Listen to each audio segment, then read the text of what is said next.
On today I will read Harry Potter and the Chamber of Secrets, Chapter 3, Part 2. Well, say Fred, but put it this way, how elves have got powerful magic of their own, but they can't usually use it without their master permission. Without là có nghĩa là không. Master permission có nghĩa là mệnh lệnh của chủ nhân. I record old Dobby was sent to stop you coming back to Hogwarts. Someone's idea of a joke. Can you think of anyone at school will grudge against you? Grudge ở đây có nghĩa là ác cảm. Yes, say Harry and Ron together instantly. Instantly có nghĩa là ngay lập tức. Draco Malfoy. Harry explained. He hates me. Explain có nghĩa là giải thích. Draco Malfoy. Say George. Turning around not Lucius Malfoy's son. Must be it's not very common name, is it? Say Harry. Common có nghĩa là phổ biến. I have heard Dad talking about him.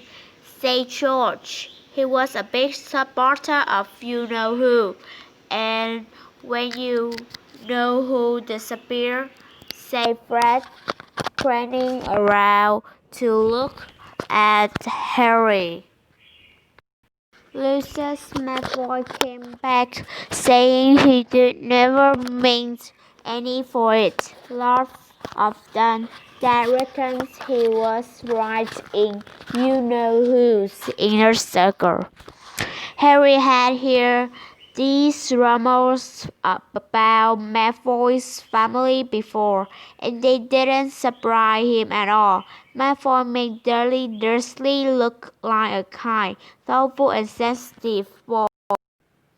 I don't know whether the Malfoys are a house elf, say Harry. Well, we're over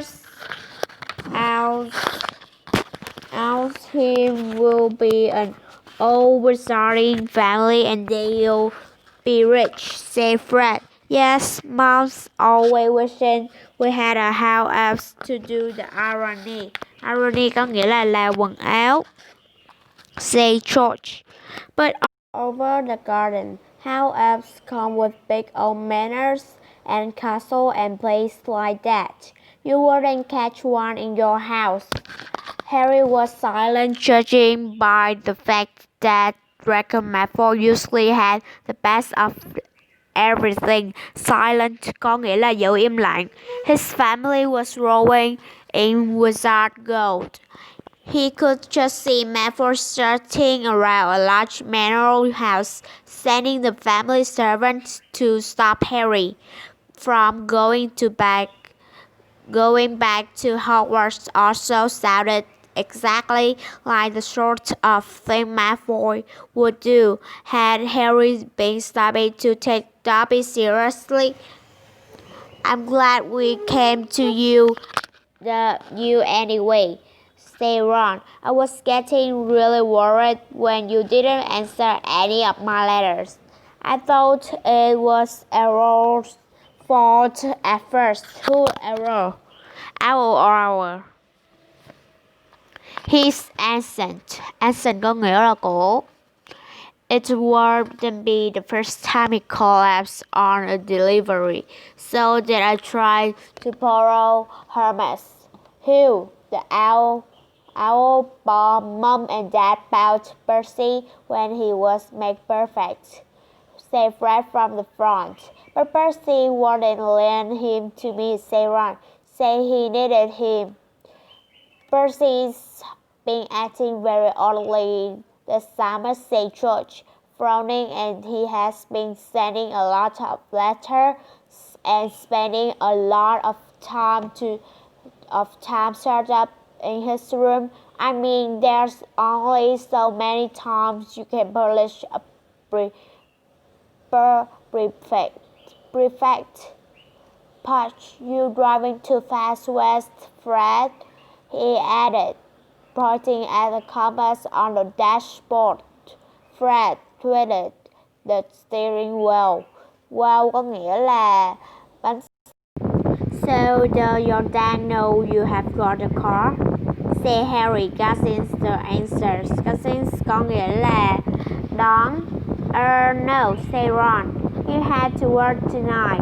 Hopefully we are able to get it back in the garage without Mom notices we blew it.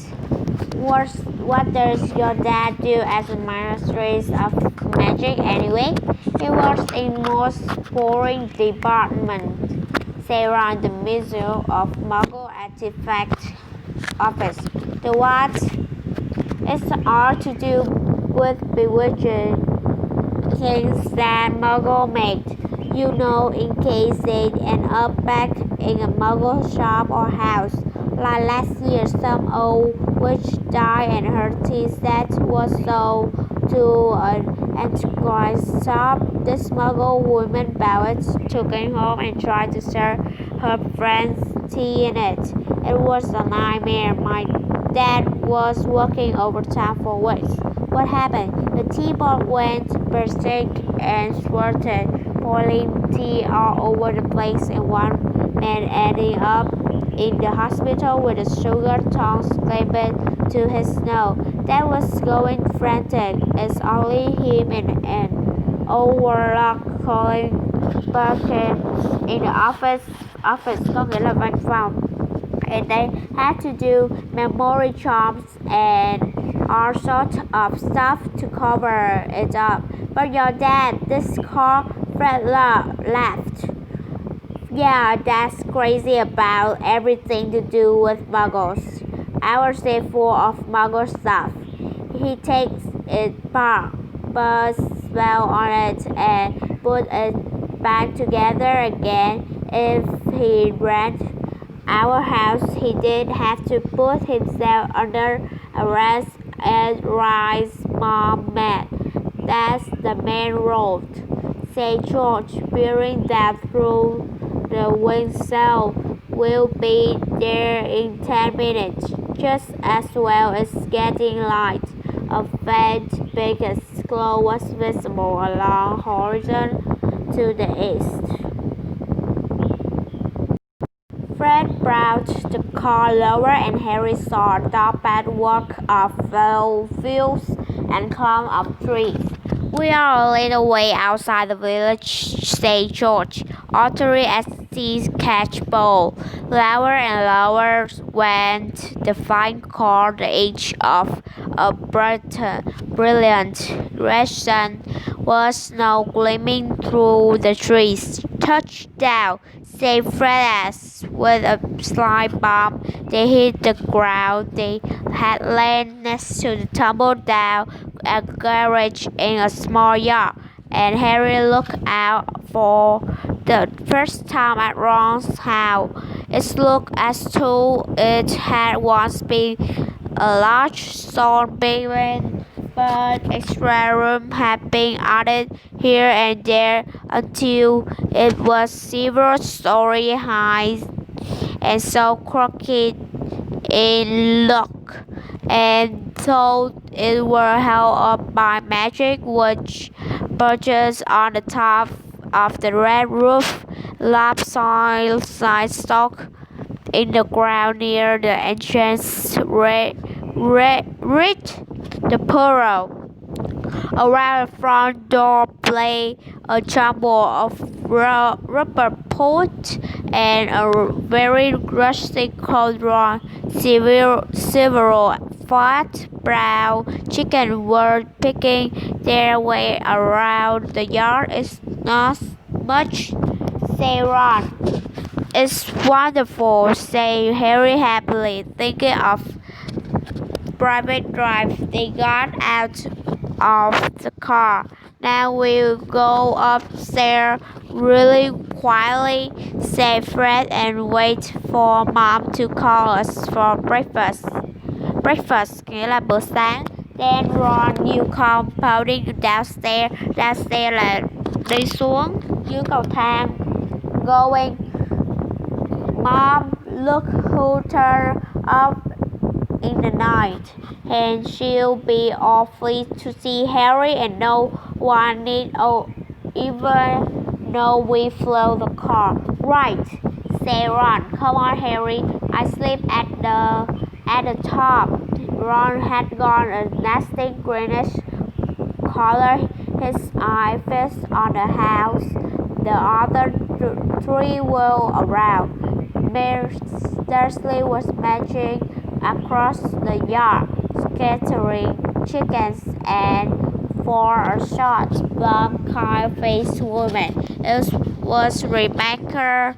How much she looked like a saber-toothed tiger. Ah, said Fred. Oh dear, said George. Miss Dursley came to a halt in front of them. Ở đây có nghĩa là đã dừng lại in front of, có nghĩa là ở phía trước. Her eyes on her lips staring from one guilty face to the next. She was wearing a favorite staring from one guilty front with a wand sticking out of the pocket. So she said, "Morning, Mom," said George, in what he clearly thought was a shouting, winning voice. "Have you any idea how worried I have been?" said Miss Dursley in deadly whisper. "Sorry, Mama, see, we had to." All three of Miss Dursley's sons were taller than she was, but they cowered as her rage broke over them. Bess and Betty, no note. Kirkland could have crashed out of my mind with worry. Do you care? Never as long as I have lived. You wait until your father gets home. We never had trouble like this from Bill or Charlie or Percy. Perfect, Percy, murmured Fred. You could do with talking a leaf out of Percy's book, yelled Mr. Weasley, running a finger in Fred's chest. You could have died. You could have been sick. You could have lost your father his job. It seemed to go on for hours. Miss Dursley had settled herself hoarse before she turned on Harry, who backed away. "I'm very pleased to see you, Harry, dear," she said. "Come in and have some breakfast." She turned and walked back into the house, and Harry, after nervous glance at Ron, who nodded encouragingly, followed her. The kitchen was small and rather cramped. There was a scrubbed wooden table and chairs in the middle, and Harry sat down on the edge of his seat, looking around. He had never been in a wizard house before. The clock on the wall opposite him had only one hand and no number at all. Written around the edge were things like "Time to make tea," "Time to feed the chicken," and "You are late." Books were stacked 3 deep on the mantelpiece. Books with titles like "Tame Your Owl," "Cheese Enchantment in Pocket," and "1 Minute Fix is Magic." And unless Harry's ears were deceiving him, the old radio next to the sink had just announced that coming was switching hour with the popular singing sorceress selecting word pack. Miss Weasley was clattering around, cooking breakfast a little haphazardly, threw dirty looks at her sons as she threw sausage into the frying pan. Every now and then she muttered things like, "Don't know what you are thinking of," and she and never would have believed it. I don't blame you, dear, she assured Harry, tipping ate all night sausage onto his plate. Arthur and I have been worried about you too. Just last night we were saying we did come and get you out, so if you had then writing back to Ron by Friday, but really? She was adding 3 fried eggs to his plate, flying an illegal call halfway across the country. Anyone could have seen you. She flicked her wand casually at the dishes in the sink, which began to clink themselves, clinking gently in the background. It was cloudy, Mom, said Freddie. You keep your mouth closed while you are eating. Miss Weasley sniffed. They were starving, Mom, said George. And you, said Miss Weasley. But it was with a slightly softened expression that she started cutting Harry bread and putting it for him. At the moment, there were diversions in the form of a small red-headed figure in a long nightdress who appeared in the kitchen, gave a small squeal, and ran out again. Ginny, said Ron in undertone to Harry, my sister. She's been talking about you all summer. Yeah, she's will wanting autograph, Harry. Fred said with a grin, but he caught his mother's eye and bent his face over his plate without another word. Nothing more was said until all 4 plates were clean. We took a surprisingly short time, blaming I'm tired. Your friend setting down his knife and fork at last. I think I go to bed and you will not. Sniffed Mr. Weasley. It's all your fault. Your own fault. You have been up all night. You going to degnome the garden for me. They are getting completely out of hand again. Oh, Mom, and you too, she said, glaring at Ron and Fred. You can go up to bed, dear, she added to Harry. You didn't ask them to fly that wretched car, but Harry, who felt wide awake, said weakly, I will help Ron. I have never seen a dead gloaming. That's very sweet of you, dear, but it's dark work, said Miss Dursley. Now let's see that Lockhart is got to say on the subject. And she pulled a heavy book from the stack on the mantelpiece. Short girl, Mom, we know how to degnome a garden. Harry looked at the cover of Miss Dursley's book, written across it in fancy gold letter were words glittery Lockhart Guide to Household Pets. There was a big photograph on the front of a very good ROI King Wizard with waving blonde hair and bright blue eyes. As always in the wizarding world, the photography was moving. The wizard who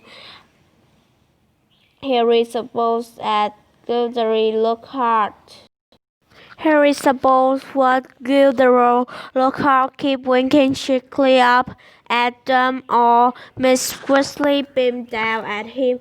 All right, he's marvelous, She said he knows his household best. All right, it's a wonderful book. Mom fancies him, said Fred in a very audible whisper. Don't be ridiculous, Fred, said Miss Weasley, her cheek rather pink.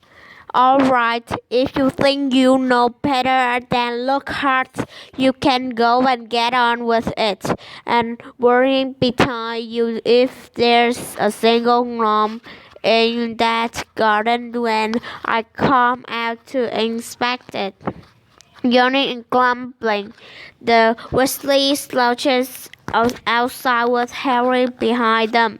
The garden was large, and in Harry's eyes exactly what a garden should be. The Dursley weren't half like it. There were plenty of weeds and the grass needed cutting, but there were lonely trees all around the walls. Plant Harry had never seen spilling from every flower bed and a big green pond full of frogs. Muggle have garden gnomes too, you know. Harry told Ron they across the law. Yeah, I have seen those things they think are gnomes, said Ron. Best double with his head in puny plush like that little Santa Claus with fishing rods. There was a violent scuffling noise. The puny pushed through the red and Ron straightened up. This is gnome, he said grimly. Sure of me, is really the gnome. It was certainly nothing like Santa Claus. It was small and leathery looking with a large knobby bald head exactly like a potato. Ron held in it at arm's length as it kicked out at him with a horrid little fist. The grasped it around the ankles and turned it upside down. This is what you have to do, he said.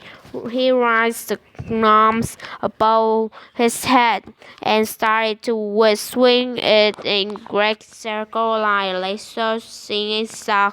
Look, Harry face wrong at it. It doesn't hurt. You have just got to make them really diseased too, so they can find their way back to the gnome hole. He let the gnomes. No, no.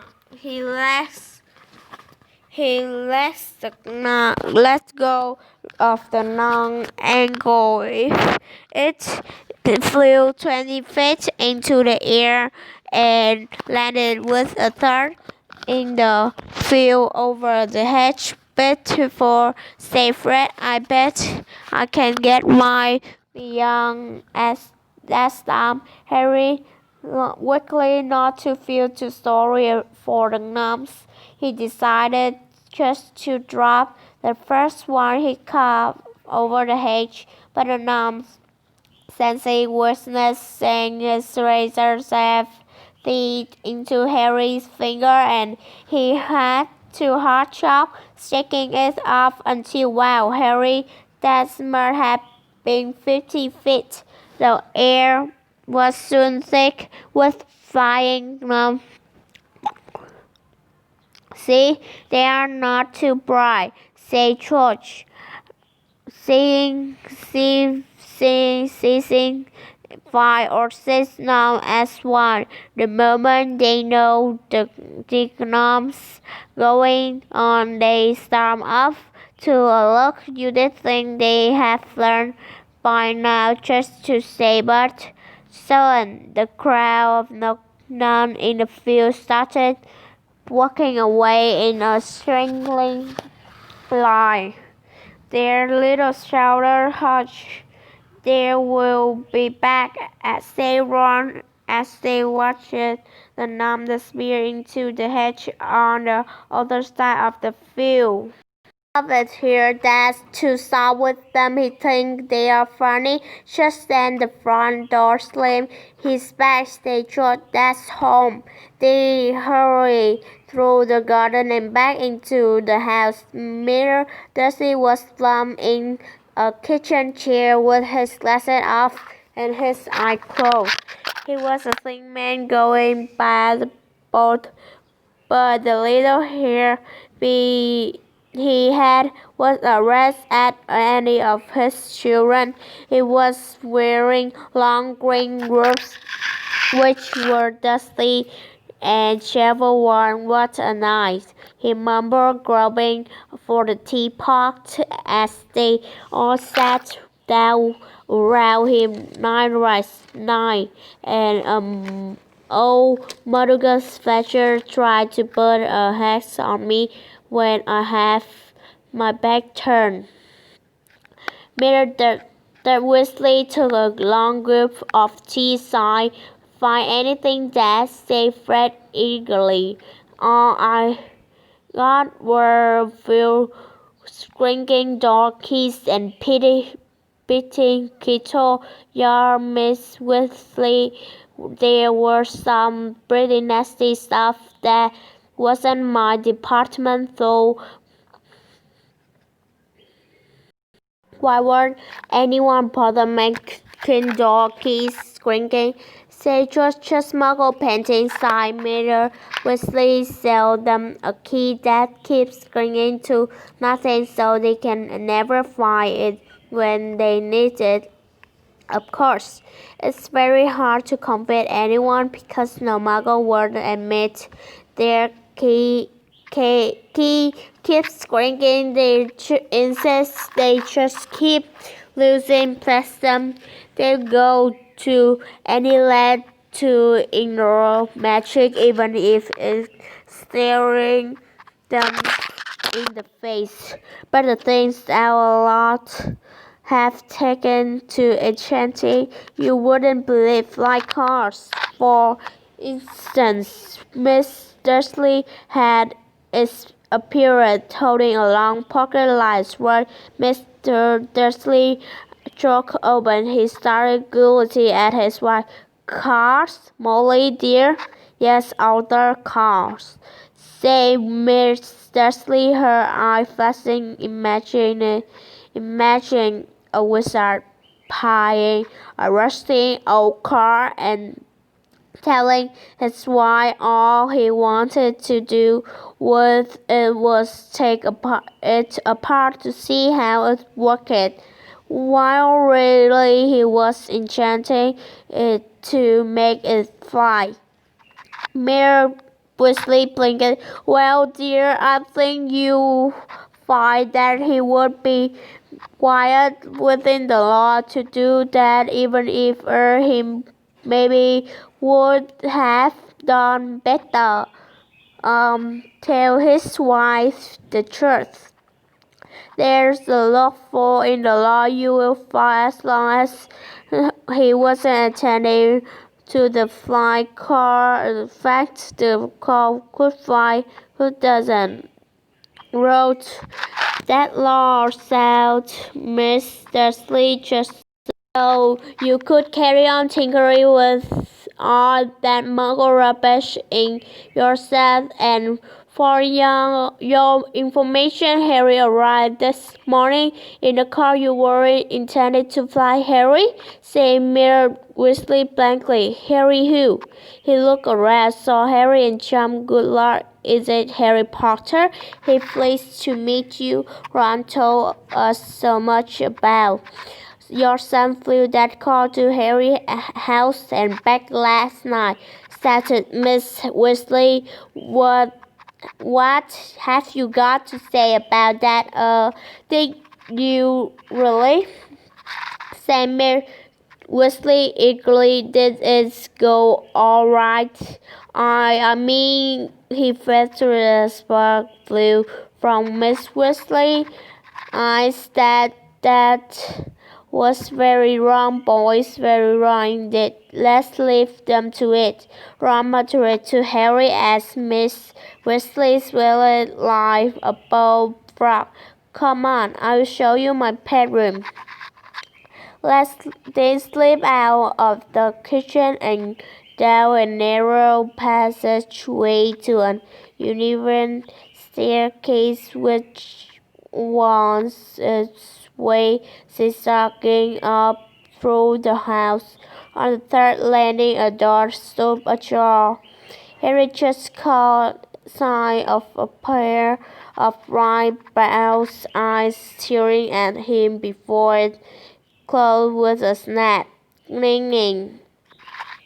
Say, Ron, you don't know how rare it is for her to be this shy.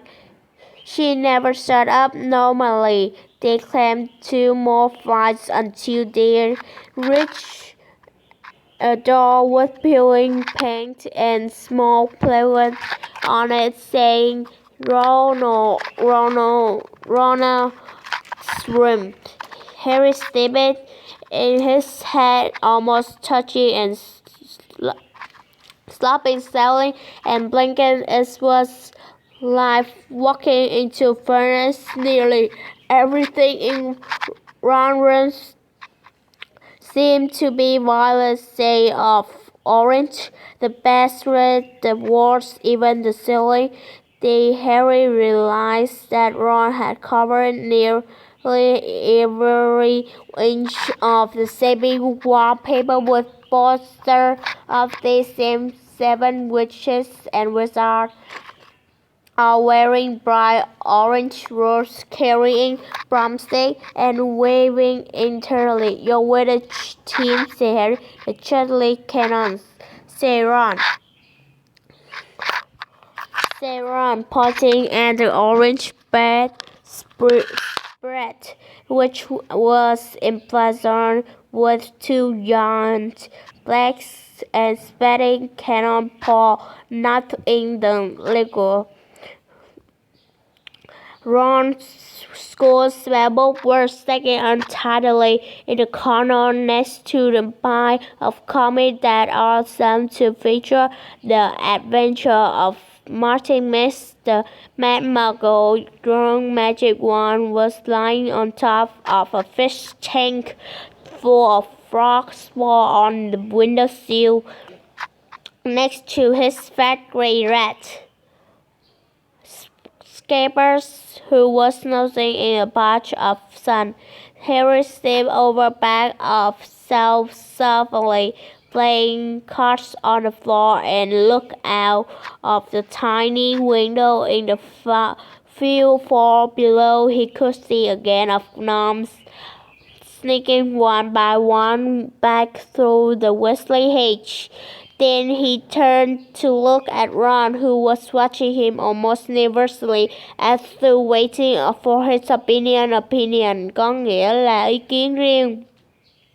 It's a bit small, said Ron weakly. Not like that room you had with the Muggle, and I'm right underneath the golf in the attic. He's always banging on pipes and groaning. But Harry, grinning widely, said, "This is the best house I have ever been in." And Ron's ears went pink. Goodbye, everyone. Thank you for listening.